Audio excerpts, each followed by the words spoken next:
Hey guys, welcome back. Ducks Hockey and More coming back at you. Hey, we're going to go over the last 7 games and how the Ducks have done in the last 7. We're going to go over some player stats and just my little bit campfire talk about the Ducks, okay? So be prepared, grab a soda, grab your honey, stick around.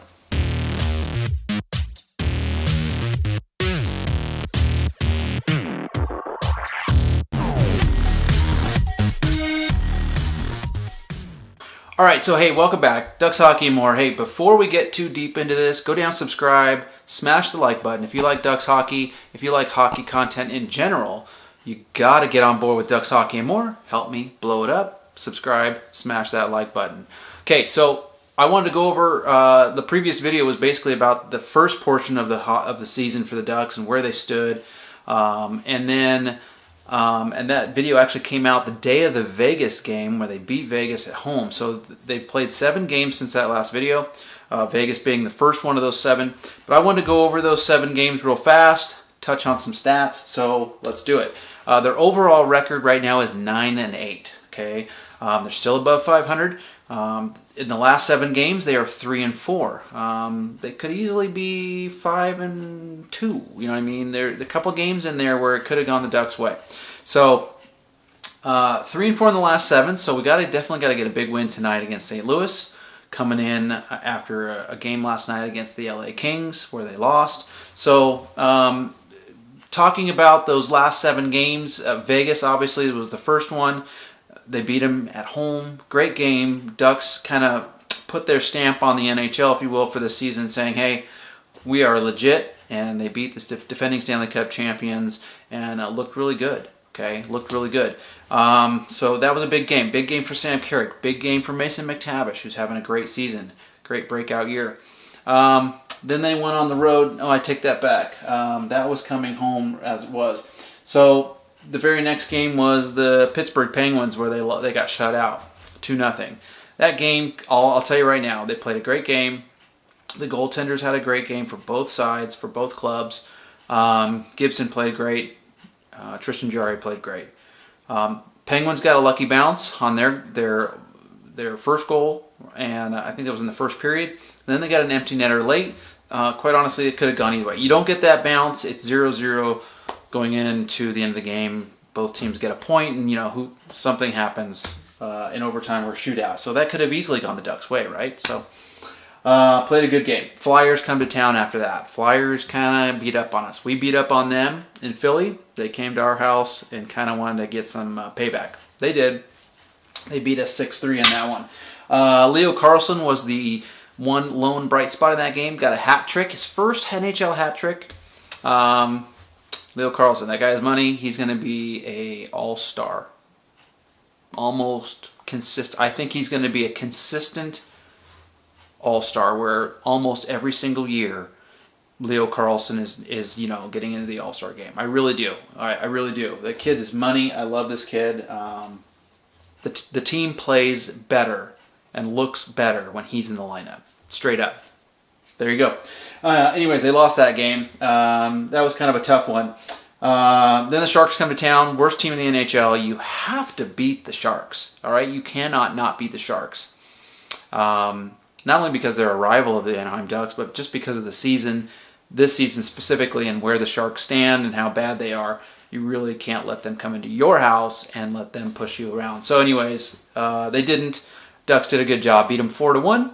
Handled it. Outshot the crap out of them. That was one of the most lopsided shot totals for the Anaheim Ducks in their favor all season long. So that was a good game. Ducks won 4-1. Okay, then go on a small road trip, 2 games back-to-back against Nashville and Colorado. So the Nashville game, again, our goaltender kept us in it, and I think it was Gibson. Yeah, it was, and the Ducks had to make a comeback, another one. Their 6th comeback of the year, and they did it. Third period comeback. They did it again. Beat the Nashville Predators in their house 3-2. So good game overall. Again, but they had to come back. So it's hard because you can't do that night in, night out. Always be coming back. You got to play what they call 60 minutes, right? Ducks are really only playing about 20 to 30. They really need to put together a more of a consistent full 60-minute type of performance where they're just outplaying the other team. I'll even take 40. If they can win 2 periods out of the 3, chances are they're going to win that game, right? So that's what I'd like to see. Anyways, they did win that game. Now, the very next night, they had to go to Colorado. Colorado's a damn good team. They've got some really good players, and they've been playing well. We went into their house, second night of a back-to-back. So we're going to be with a tired team on the road, right? Got to take advantage of a team like us coming in like that. Well, they did. They absolutely spanked us and embarrassed us. So that was kind of a wake-up call for not only me watching this team, but the team, I hope, realized they can't just sit back. Even, it doesn't matter who they're playing. I don't care if they played the night before. They really need to bring their A game. And they certainly did not. They got outshot horribly. Bad game. 8-2 was the final. Hard to say. But let's not even think about that game. Let's put it in the trash. Leave it behind us, right?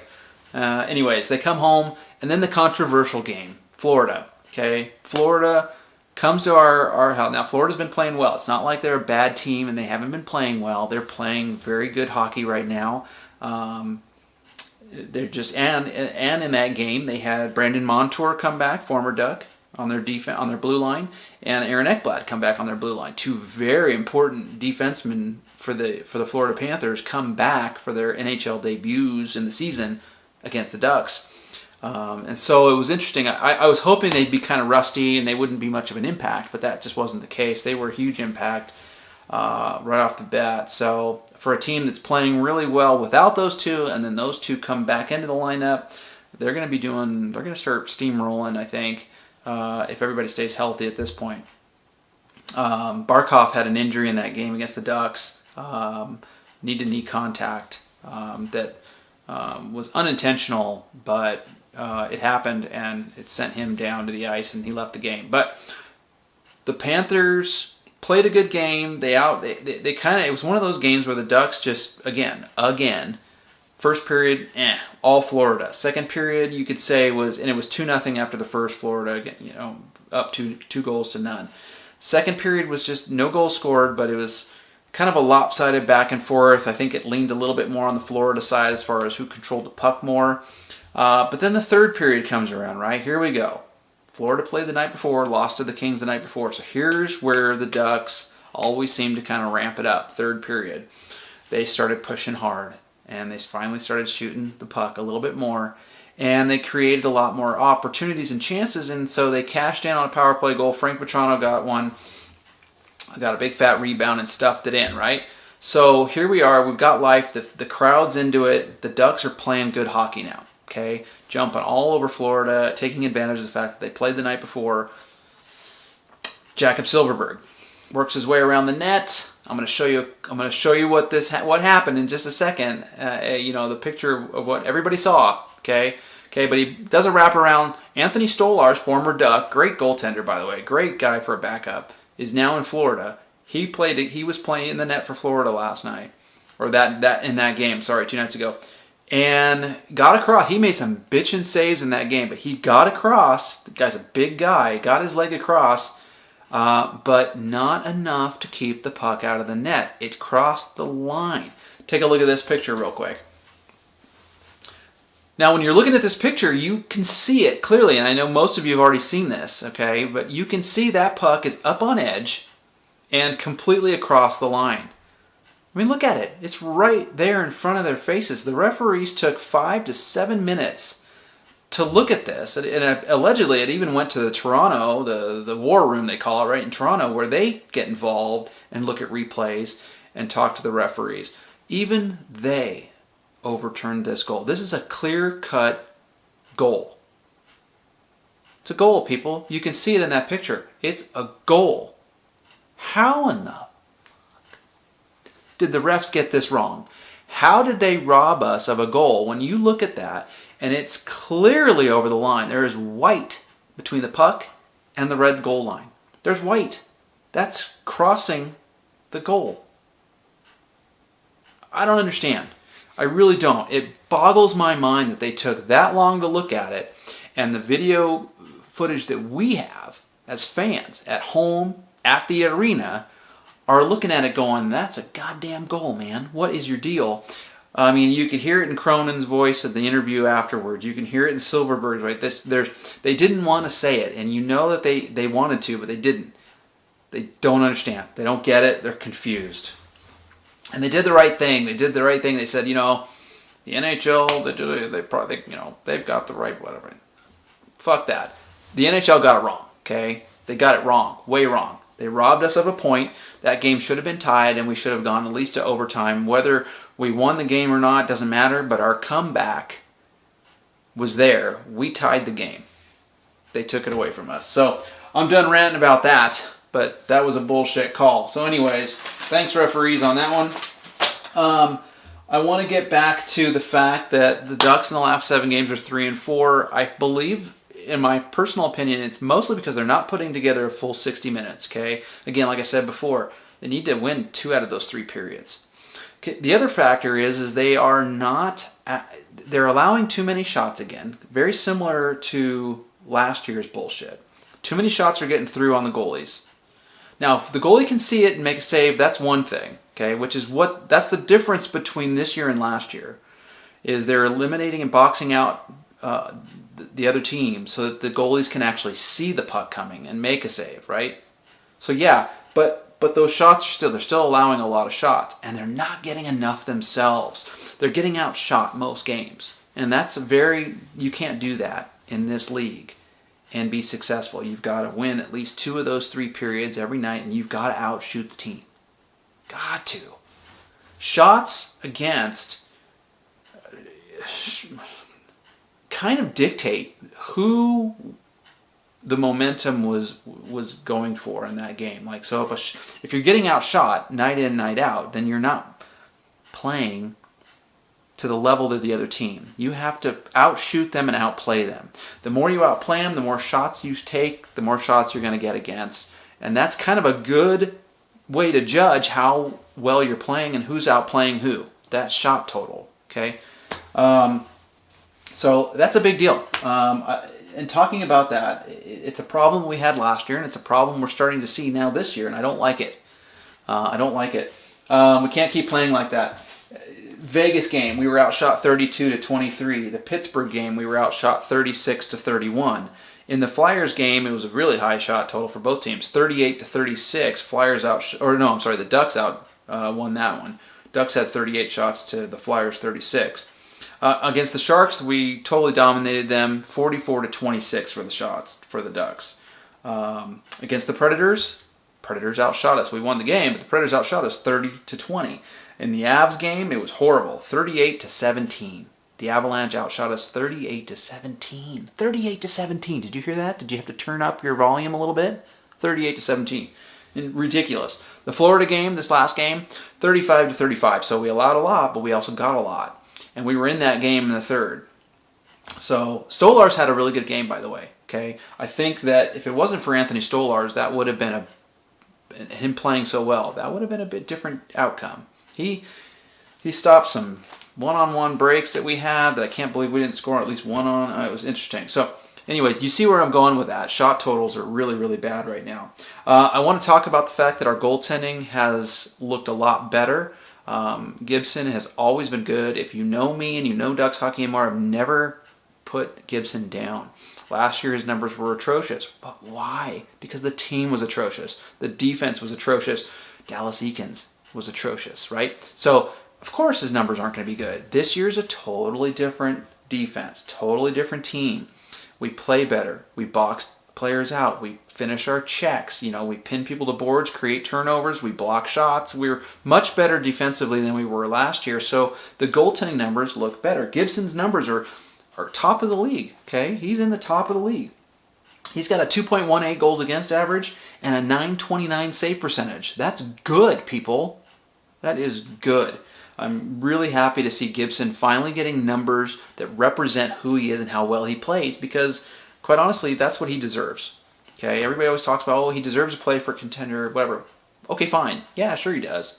But right now he's playing for a really good Ducks team that is giving him the chance to really make those saves and show us what he's capable of on the stat side. I know what he's capable of. I've been watching him for years, right? Guy's money. Dostal's numbers are down only because of that 8-2 loss to the Colorado Avalanche. He was in net for all 8 goals.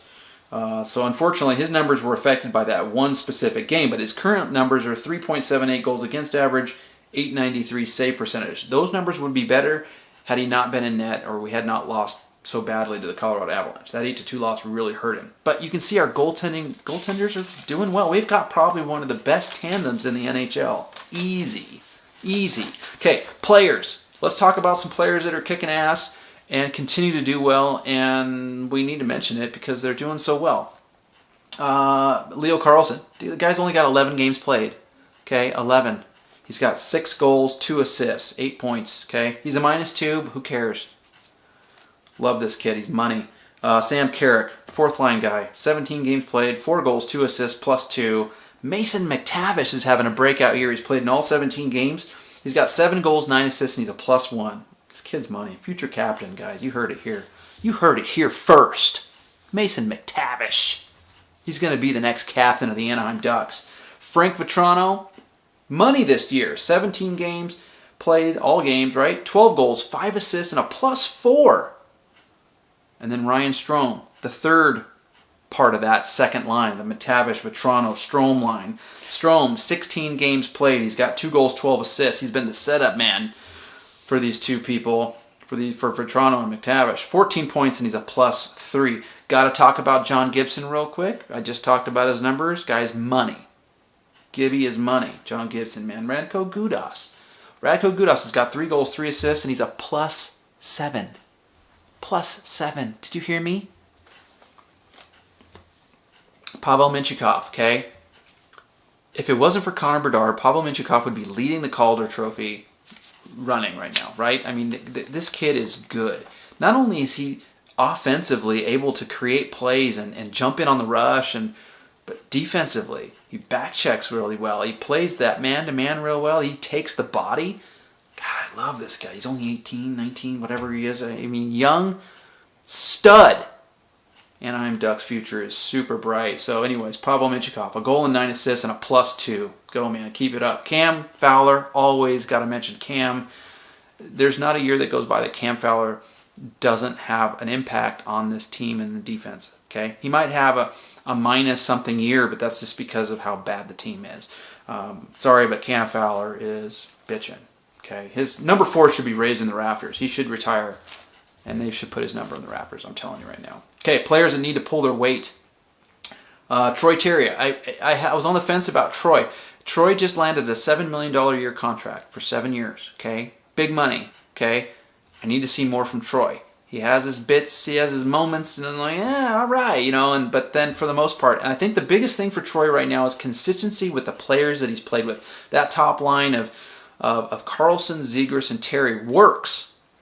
It actually works. There's a lot of creativity and really good hockey sense out there. Great stick handling, and all 3 of them can shoot and put the puck in the net, right? But obviously with Zegras not playing very well, playing with an injury, now injured and out of the lineup, and Leo Carlsson never being consistently in the lineup, I think that's hurt Troy Terry in a way, because he doesn't have the same people to work with on a day in, day out, night in, night out basis on the ice. So I think that's hurting his numbers. I mean, they're respectable. The 17 games so far, he's got 5 goals, 7 assists for 12 points, and he's a -4. But Troy Terry, a little bit more from you, man. I need to see you step it up, and that $7 million contract, come on, man. Anyway, so Alex Killorn, granted, he was injured to start the year. He's only got 7 games now under his belt, but he's only got 2 assists. Okay, 2 assists, and he's a -4. So this is a guy that's easily 20 to 30 goal scorer consistently every season. I know it, especially with some of these younger offensive-minded players that we have that, it's talented. Can feed him the puck and he can put it in. He's struggled a little bit to get going here. It is early for him, 7 games in, but I want to see more from Alex Killorn. Needs to step it up. Trevor Zegras, been playing through an injury. He's injured right now and out of the lineup. Trevor Zegras needs to come on, man. Just gave you a bridge deal worth a little over $5 million a year. You need to start showing us some stuff. Come on. He's got 12 games in already, only in 1 goal, 1 assist. Not good enough. We need to see more from Trevor. I mean, the kid's money. He's a good guy. He's a really good player. He's got skills, man, and he's still young. So the development is still happening. Jamie Drysdale, okay, Jamie, 2 games played. He only played 8 games last year, injured for the rest of the year. He's only got 2 games in. He's back on the sidelines, injured again, right? 2 assists in those 2 games that he did play. Need a good Jamie Drysdale, healthy plan. He can create plays, skates so well. Seriously, come on, Jamie. Are you injury prone? What's the deal with you? I don't understand. I don't know. Toughen this kid up. I don't know. Jackson Lacombe. I love Jackson Lacombe. If you know me and Ducks Hockey more, I talk about Jackson Lacombe a lot. I love this kid, and he has so much potential. He's off to an okay start, but numbers-wise, when you look at it, 17 games, he's played in all 17 games. He's only got 3 assists, but the glaring one, the one I don't like to look at, is that -10. So he's a -10, which means he's on the ice for a lot of these goals against. So we got to clean up that. Whatever it is, Jackson, clean it up, man. Okay? We got to get you playing a little bit better. But I like it when he jumps into the attack because he can skate so well. He sees the ice well. He can create. And he just needs to gain that confidence to do it. I know every once in a while you'll see it. And so he needs to step up his game. And there you go. Some players that need to step up their game. So there you go. Let's sum this up and wrap it up. Don't forget to subscribe right now. Go do it right now. Subscribe. Smash the like button. Leave me comments. Tell me what you think. Help me blow it up. Okay? Let's sum it up. Ducks need to pick up the shot totals. Okay? And they need to reduce the shots against. Okay? We talked about that. Do those 2 things, and that's going to pay huge dividends as far as winning games. We need to play closer to a full 60-minute game. We've got to win at least 2 of the 3 periods. We're only winning 1 period a night. That's not going to cut it, right? We got to get in on St. Louis tonight. Tonight's game against St. Louis. You're probably watching this. The game's either happening or it's over, but it doesn't matter. Okay? We've got to jump on St. Louis tonight and pound their D. They played the night before. They played in LA last night and lost. So what happens now? Ducks need to get on them and pound it. Pound their D. Dump it in. Chase it. Finish your check. Okay? Make them pay. They just played. They're on the road. They just played the night before. Make them pay. Make them pay, Ducks. Okay? Make them pay. Light the lamp. Shoot the puck. Sometimes I scream at them on when I'm watching them to just shoot the puck. Stop moving around and passing it. Shoot the puck. Okay, it's amazing what happens when you shoot the puck. Anyways, shoot the puck. Get some of these players I just talked about. Killorn, Lacombe, guys like even Henrique. Let's throw Henrique in there, okay? Get those guys going. They are good offensive, experienced players. Let's go. Specifically Henrique and Killorn. I need to see more from them. I like them both, and I think that if they can start ramping up a little bit and start contributing more offensively, we're going to really see an uptick in the way this team, confidence-wise, plays night in, night out. Because if you have consistency throughout the lineup with players contributing, man, that pays dividends. Takes the weight off of the star players to have to produce and do something, right? Because the whole team is playing well. The whole team is contributing and producing and putting the puck in the net, creating plays, finishing their checks, doing everything that's expected of them, right? And I want you guys, Ducks fans specifically, ask yourself, we're going to end with this, ask yourself, dig deep, ask yourself right now, and leave a comment below when you finally figure out an answer for me. Ask yourself, do the Anaheim Ducks need Trevor Zegras? Do we? As good of a player as he is, as offensively creative, I should say. He's a fun guy. I love Trevor Zegras. I think he's amazing. I really do. But there's a lot of things I don't love about him yet, but I think things are improving. But ask yourself, does this team need a Trevor Zegras? Or do the Anaheim Ducks entertain possibly moving him to get players that are more responsible with the puck. They might not be as offensively creative, whatever, but they'll be better for this team moving forward. Put it that way, okay? So ask yourself, dig deep. Do we need Trevor Zegras? Okay? Anyways, hey guys, thanks for listening to me rant and rave and talk about the Anaheim Ducks. I really appreciate it. Don't forget to subscribe, smash the like button, comment on everything and that Zegras question, and stick around for the next Ducks Hockey and More video coming at you as soon as I can. See you guys. Thanks. Bye.